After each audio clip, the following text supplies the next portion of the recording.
Lately, the teaching of science, technology, engineering, and math, that's STEM, has taken kind of the front seat in the funding arena in the United States. I mean, just look at how many scholarships and grants you can apply for when you're trying to teach and learn STEM. You can get a lot of money for it. A whole lot of money. In fact, in 2011, President Barack Obama in the State of the Union address mentioned STEM funding as something that's got to happen. What's of further interest to a lot of people is the idea of teaching STEM at a distance. Most of the time we say that and we mean online, but not always. There are other ways you could teach STEM at a distance. For example, you might have a class that meets together physically, receives assignments, leaves, completes those assignments, comes back together, receives grades or certifications, and that's the class itself. And distance learning is not new. It's been around for a while. However, science distance learning is a little more challenging than most other distance learnings for a few reasons. Part of that is that science is not just content or knowledge like you have in all courses or in all subjects, but science is also a process or a way of knowing and a way of doing. As part of this process of science, students are expected to state a problem, ask questions, make observations, keep records and explanations, design and carry out experiments, as well as communicate findings. There's a lot of stuff science students are expected to do. In addition to the difficulties of teaching the process of science at a distance, science courses are also overwhelming because of the sheer content.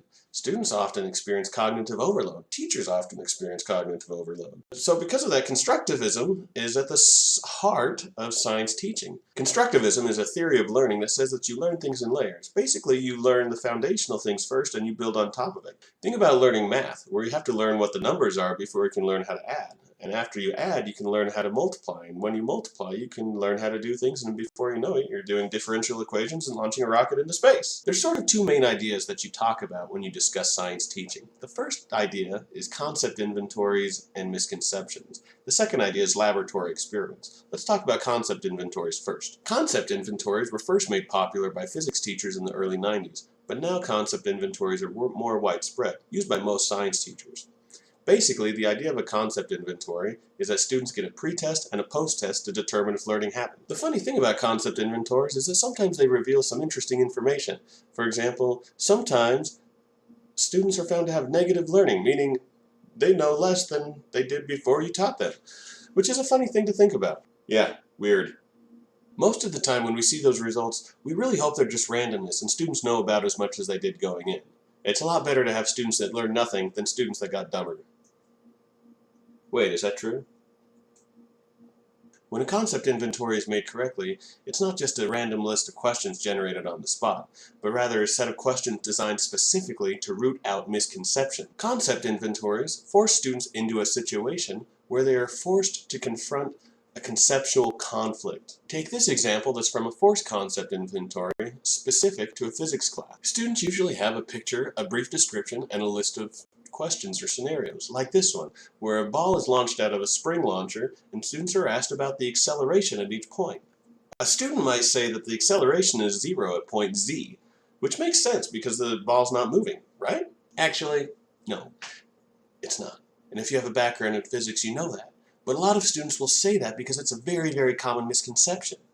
The advantage of a forced concept inventory in situations like this is that it gives you a diagnostic tool to know what misconceptions are tripping students up. After you know which concepts students have problems with, you're able to force the students to confront a conceptual conflict in that situation. Now, in the example of the spring launcher, we can remind students that acceleration is defined as a change in velocity over time. And we can look at the launch and know that this ball is at a 0 velocity for just a brief instant when it's at the top of its flight. Now, if the ball also had 0 acceleration at that point, that would mean that there's no change in velocity, meaning the velocity would stay 0, and the ball would float there in space for eternity. And that doesn't make any sense. When we can force students to confront a conceptual conflict like this, it helps them to break down their misconception. Incidentally, the answer was E. The acceleration of the ball was the same for all points in its trajectory from points Y to Z, because the acceleration due to gravity is constant. When it comes to helping students overcome these misconceptions, the style of teacher intervention is important too. Simply telling students the answer basically makes the whole lesson a waste of time, with very little learning. Having students fly solo can be ineffective too. Sometimes it actually reinforces misconception. The other big component of science education is laboratory experiences, and that's the one that makes science education at a distance really challenging. Labs are usually designed to reinforce course concepts. They're also used to build observation, problem solving, and data manipulation skills. Sometimes labs are just designed to be inspiring and really cool. I knew a physics teacher once that dropped pumpkins off the roof on Halloween to measure gravity. He could have done the same thing with tennis balls off the stairs, but he wanted to inspire his students with a neat activity. When we talk about science labs, there are 4 basic types: face-to-face, home study labs, virtual labs, which includes video demonstrations, and remote labs. Face-to-face labs are the gold standard when we talk about science labs. That basically means that the student is in a classroom with other students and with a teacher conducting a lab experiment. It's the sort of thing you might remember from high school chemistry. It smells like candy. Better get started. I quit the minute.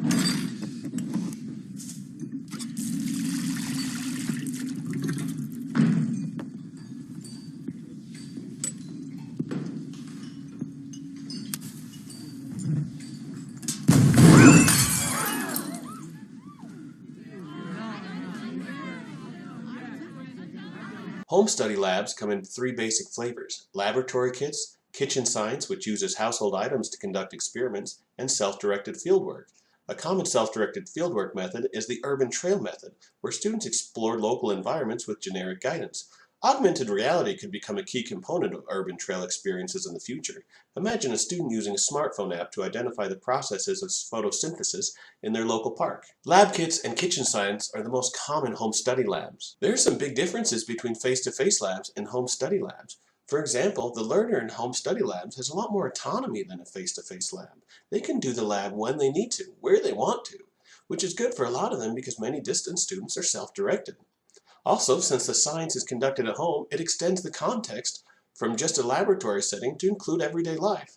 However, face-to-face labs have a lot more interaction between students and teachers, and that's limited in home study labs. Also, home study labs can move the cost from the institution to the learner if the students have to purchase materials.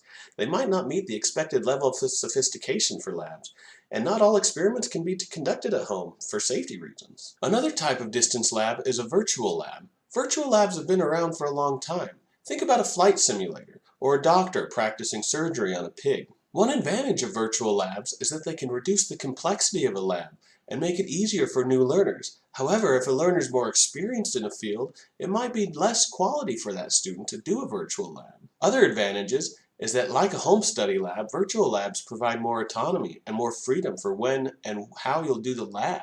Virtual labs also allow students to do things that might otherwise be unsafe. For example, I could have my students set off a nuclear bomb in class. With a virtual lab, I'd be a little uneasy doing that with a real lab. Do you see what I did there? I compared a virtual lab to a real lab. A lot of science educators actually feel that way. They feel that these virtual labs just aren't real enough. Another type of distance lab is a remote lab. In remote labs, students control laboratory equipment remotely, usually over the internet. Most often, remote labs take place in robotics, engineering, and computing classes.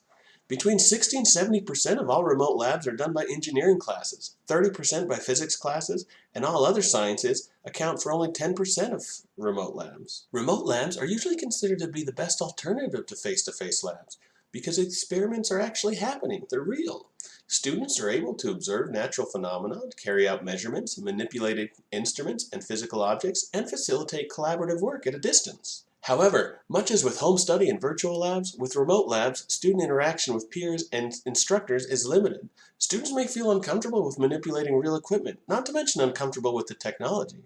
However, perhaps the biggest reason remote labs haven't caught on as much as you'd think is because they're expensive and hard to maintain. Also, they're hard to get funded. So which is best? Each type has its advocates and detractors. Probably a mixture of each is the best way to go. And I'm not a big fan of that word best anyway. If you say something is the best, that should encompass a lot of things like cost, quality, support, ease of access. So what's the best? It's hard to say.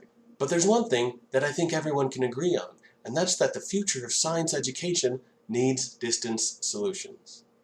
Thanks, everyone.